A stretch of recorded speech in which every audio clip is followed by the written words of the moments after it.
इंसाफ लेने के लिए मक्की शैताने गई। वहाँ के पुलिस वाले भी मेरी कोई मदद नहीं करते, वो भी मुझे मारते कूटते। मैंने दुनिया में बहुत जुल्म भी देखे, एक एक ने मुझे लावारिस करके मारा कूटा, दरगाह वालों ने जुल्म करे।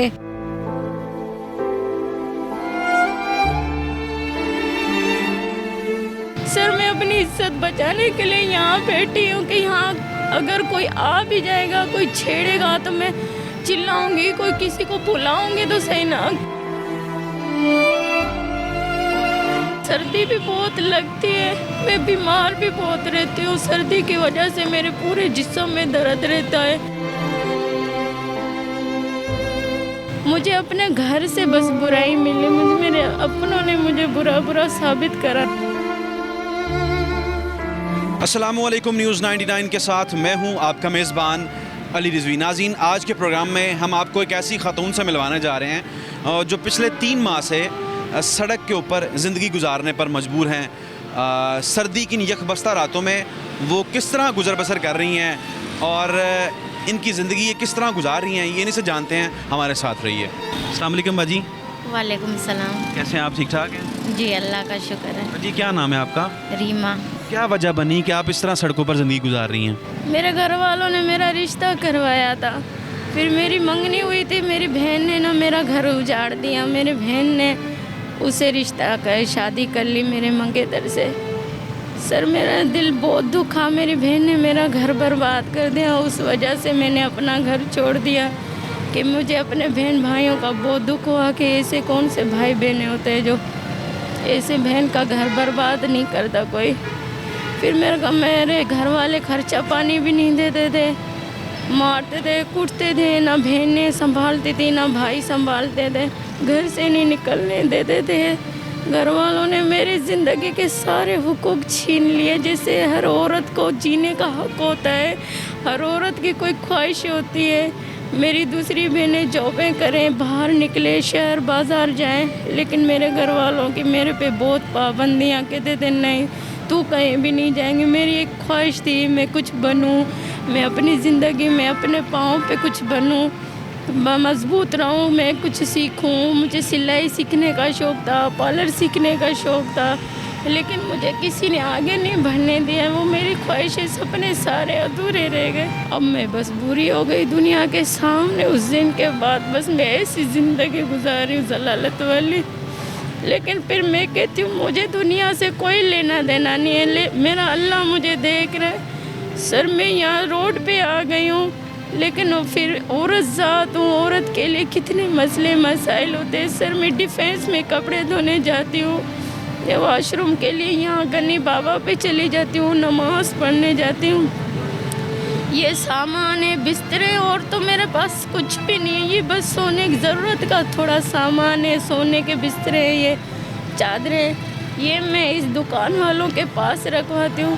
सर फुटपेरी पे मैं और बहुत परेशान हो गई हूँ। मैंने ग्रेजुएट करी है, लेकिन मेरे डॉक्यूमेंट्स भी अपने घर पर पड़े हुए। मेरे घर वाले सारी चीज़ मेरे से छीन गए। मैंने दुनिया में बहुत जुल्म भी देखे, एक एक ने मुझे लावारिस करके मारा कूटा, दरगाह वालों ने जुल्म करे। मैं इंसाफ लेने के लिए मक्की शैताने गई। वहाँ के पुलिस वाले भी मेरी कोई मदद नहीं करते, वो भी मुझे मारते कूटते। मेरी नहीं सुनता, ना कानून सुनता है, ना कोई मुझे रहने देता है, ना कोई मेरी मदद करता है। बस मैं फिर भी अल्लाह की रहमत से नाउम्मीद नहीं हूँ। मैं एक अल्लाह के सहारे जी रही हूँ। मैं गलत औरत नहीं हूँ, हर किसी ने मुझे दुनिया में बुरा साबित करा, अपनों ने गैरों ने। अब बस ऐसे ज़िंदगी गुजार रही हूँ रोडों पे। आपका कोई भाई बहन नहीं है? हमारे भाई बहन हैं, लेकिन वो मुझे कुछ समझते नहीं। सारी बहनों की शादियाँ हो गई है, माँ बाप भी नहीं है, भाभियाँ भी घर में नहीं रखना चाहती, भाई भी नहीं समझते। अब मेरे घर के रास्ते भी बंद हो गए, मैं कहाँ जाऊँ। जब मैं आई थी मैं सही थी, मैं अच्छी खासी थी, लेकिन अब मुझे दुखों ने ऐसा कर दिया है। मैं नमाज कुरान पढ़ने वाली, अल्लाह अल्लाह करने वाली, मैं 5 वक्त नमाज वहाँ पढ़ती रहती थी। अलम पाक की, मौला अली की सफाइयाँ, बाबा दरगाहों की सफाइयाँ, झाड़ू दादू में होती थी। मैं सारे मोहल्ले के मिलादे पढ़ते थे, सारे रिश्तेदारों के नज़र में मैं सही थी, लेकिन मुझे अपने घर से बस बुराई मिली। मेरे अपनों ने मुझे बुरा साबित करा। कैरियर, मेरा मुस्तकबिल, सब कुछ, मेरे सपने अरमान अधूरे रह गए। मेरी ऐसी ज़िंदगी हो गई, मेरी जवानी ख़त्म हो गई, बुढ़ापा आने वाला है। अब तो सर मेरे डॉक्यूमेंट्स हैं वो भाइयों के पास हैं? जी दादू में पड़े हैं, वो देते नहीं हैं। अब मैं घर पर जा ही नहीं सकती क्योंकि मुझे घर वालों से बहुत एक दिल में खौफ बैठ गया है। डर नहीं लगता, खौफ नहीं आता? बस सर डर तो लगता है, पर मैं इंसानों से ज़्यादा अल्लाह से डरती हूँ। कहती हूँ नहीं, अल्लाह तो है मेरा, फिर मैं कहाँ जाऊँ सर। मैं किसी के घर में रहती हूँ, दुनिया मतलब के अलावा कोई किसी को घर में नहीं रखता। मैं कहाँ जाऊँ सर। मैं अपनी इज्जत बचाने के लिए यहाँ बैठी हूँ कि यहाँ अगर कोई आ भी जाएगा, कोई छेड़ेगा तो मैं चिल्लाऊंगी, कोई किसी को बुलाऊंगी तो सही ना, किसी के घर में बैठे होंगे तो फिर तो सर मेरी इज्जत का सवाल लेना। सर रोडों पे मैं बहुत परेशान हो गई हूँ। इसमें आप सोती हैं, इसको अपना घर बनाया? बस इसी को ही अपना घर बना के बैठी हूँ सर। मुझे बहुत खुशी होती है यहाँ ये इसको बना के बैठी हूँ ना, मुझे ऐसा लगता है कि ये मेरा जैसे घर है, बस मुझे सुकून मिलता है सर। मुझे यहाँ अंदर सर्दी भी बहुत लगती है, मैं बीमार भी बहुत रहती हूँ। सर्दी की वजह से मेरे पूरे जिस्म में दर्द रहता है सर। ये एरिया जो है ना, यहाँ पर हवा बहुत ठंडी हवा चलती है यहाँ। हाँ, ये एरिया बहुत माना ठंडी है। आपके पास कोई कंबल वगैरह कुछ है ओढ़ने के लिए? सर बस एक रल्ली है, चादर है, और तो मेरे पास बिस्तरे नहीं है। मुझे इतनी अच्छी नातें पढ़नी आती है, सिंधी उर्दू लैंग्वेज में सारी नातें पढ़नी आती है सर। मेरी आप राइटिंग देखो, मैंने बाकायदे अपनी डायरी भी बनाई है। दिखा सकते हैं बाजी? जी दिखा रहे हैं। दिखाइएगा।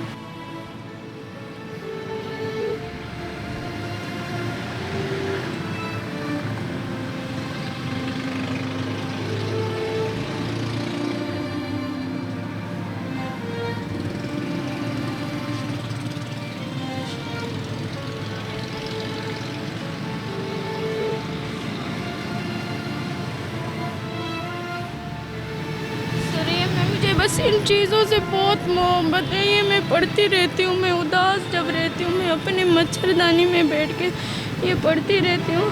हर एक का नाम या तो किसी खास शख्स के नाम पर रखा गया है या इस कौम के नाम पर जिसमें वो मज़हब पैदा हुआ। मसलन ईसाईयत का नाम इसलिए ईसाईयत है कि उसकी निस्बत हज़रत ईसा अलैहिस्सलाम की तरफ से है। तो रलिया सकाफती शो में नहीं आती है, ऐसी चीज़ों की तरह उनको बहुत ज़रूरत होती है। लेकिन सर मेरे को बहुत कुछ आता है। कैसी बनेगी? आप तो माशाल्लाह बड़ी अच्छी आप रली आपने बनाई है सर। ये बहुत मेहनत वाली है। अभी तो ये 4 फूल बनते हैं, फिर 1 फूल बनता है। अब ये पूरी रली बहुत पड़ी हुई है। अभी मैंने कल से शुरुआत करी है इस रली की। सोती हूँ, वरी उठ जाती हूँ डर के मारे, अभी जागती भी हूँ। सुबह कितने बजे उठते हैं? सुबह मैं जल्दी उठती हूँ, काम के लिए जाना होता है ना, 8-9 बजे। 8 बजे से पहले उठ जाती हूँ, नाश्ता लेने जाती हूँ सर। बस मैं रात का खाना खाती नहीं हूँ, चाय लेकर आती हूँ, पापे लेकर आती हूँ, वो खा के सो जाती हूँ सर। मैं कहाँ से गुजर सफ़र करूँ? नाजरीन, दर्द दिल के वास्ते पैदा किया इंसान को, वरना ताद के लिए कुछ कम न थे करोबियाँ।